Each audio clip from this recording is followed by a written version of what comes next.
What's up everybody, Gundam Flexing here, and in this video, I'll be ranking the mobile suits featured in Gundam Wing. Like most Westerners my age, my exposure to Gundam was through this show and subsequent movie. It was probably one of the coolest anime I've seen in the 90s besides Cowboy Bebop and Evangelion. The ranking system will be based on a catalog of factors such as my opinions on the pilot's abilities, the strengths and weaknesses of the mobile suits, and a little bit of my own personal bias. Now, I want to preface this by saying that I'm only going to rank the mobile suits we saw on television and in the film Endless Waltz. This video won't cover any of the mobile suits featured in the manga series like Gundam Wing Dual Story, Battlefield of the Pacifists, The Glory of Losers, and so on.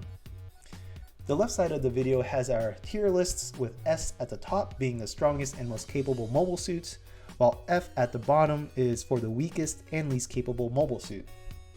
And just to give you a perspective of this disparaging skill and strength between the S rank and the F rank mobile suits, just imagine who would win in a fight to the death, the Undertaker, or I don't know, like 100 dandelions. So, let us start off with the weakest mobile suits and work our way to the best and strongest. Coming up first is OZ12 SMSHorus. This is a very notoriously weak and pathetic mobile suit. The PCs is definitely going to be in the F tier ranking list. And I think that everyone watching this video would agree right off the bat on this ranking list. These mobile suits can only fight in water and only have two weapon systems, a torpedo and depth charges. So keep in mind, he can't attack air or coastal targets. Which brings us to the next one, the OZ08 SMSHorus Cancer.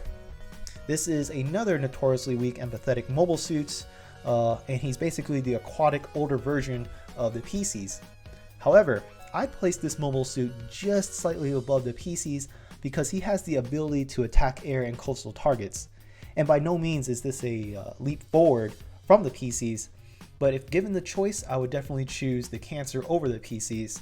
But this guy is going to be in the F tier list, but slightly above, just slightly above the PCs. And now we have the WMS04 Oliphant. This guy is really just as plain as can be, and he's only mobile because of its hovercraft propulsion ability. So basically what looks like two giant legs at the bottom are just really for hovering. Other than that, he has no arms. So to me, he's just basically an ordinary tank without treads, just like how the PCs and Cancer are basically ordinary submarines, just without the ability to attack air or surface targets. So again, I'll place the Oliphant in the F tier list, right here with the other two guys. Next we have the OZ07 MS Tragos. The Tragos is a transformable mobile suit that could go into some sort of hovercraft mode or a mobile suit mode. Yeah, basically he's just really one small step above the Oliphant because he can transform and he also has arms. So this guy, for me, is going to be in the E tier list. I think between a fight between the Tragos or Oliphant, the Tragos is definitely where your money is going to be at. And next we have the OZ07 AMS Aries. To me, this guy is basically the air version of the PCs or Cancer. But unlike his aquatic brothers, this mobile suit has a variety of weapons like a beam cannon, buster rifle, or chain rifles. Still notoriously weak in the Gundam Wing anime, I'd place this guy in the E tier list with the Tragos, but I definitely think the Aries is definitely more capable than the Tragos, considering that he could attack from the air. And now let's look at the meme status of OZ06 MS Leo. Bringing a Leo to battle is like basically bringing a minivan to the Nürburgring track, right? You're just going to get absolutely hammered and absolutely destroyed. The Leo pretty much achieved the meme status in the Gundam community for being just so damn weak in the show, just because he was against such strong opponents. But the way they made him look like in the show was like he was made out of paper and just held together with like bubble gum or something. The Leo did come with a lot of variants though for different combat scenarios, and he does have a lot of variety for weapon options. So you combine that with the fact that it's easy to produce and is the type of mobile suit that requires little to no training to deploy. I'm going to place this guy in the E tier list. It's just slightly above the Aries, so I would definitely put the Leo more capable than the Aries and definitely more capable than Tragos.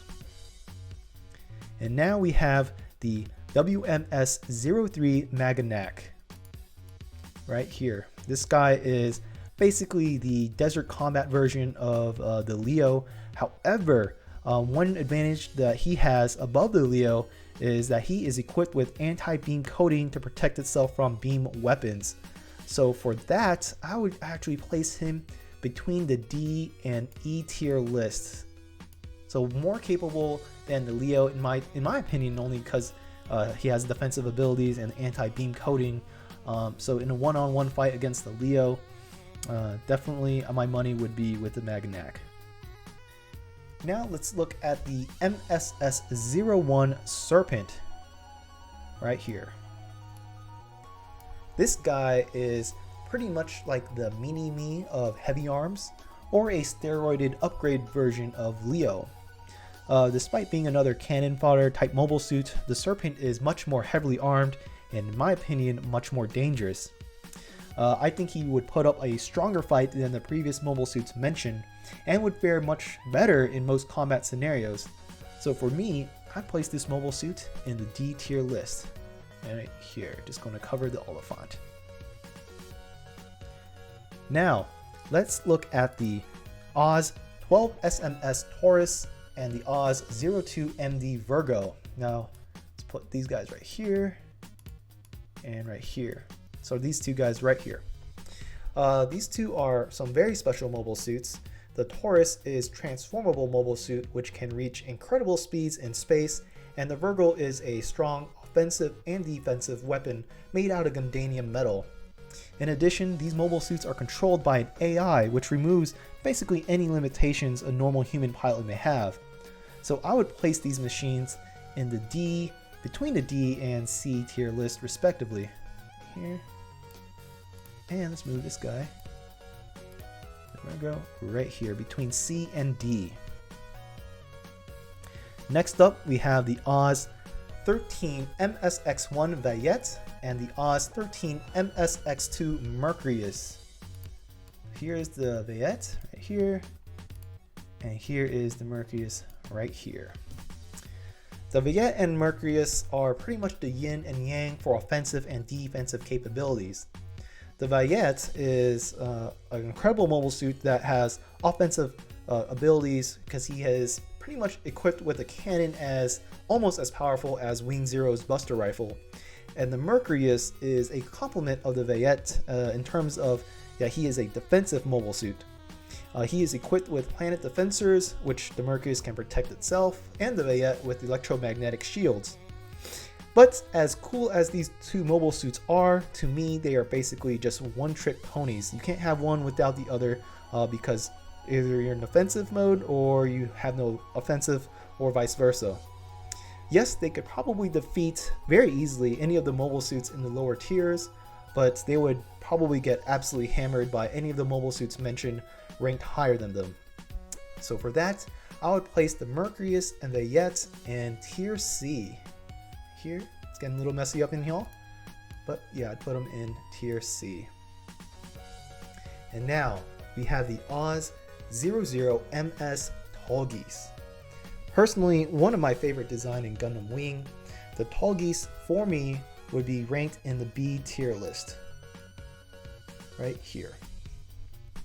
The Taugis has a perfect balance between strength and close and long range weapon attacks.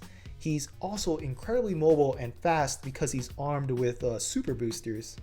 And in the hands of Zex Marquise, I think this mobile suit would have been pretty much unstoppable if he was also made out of Gundam metal and had some sort of zero system.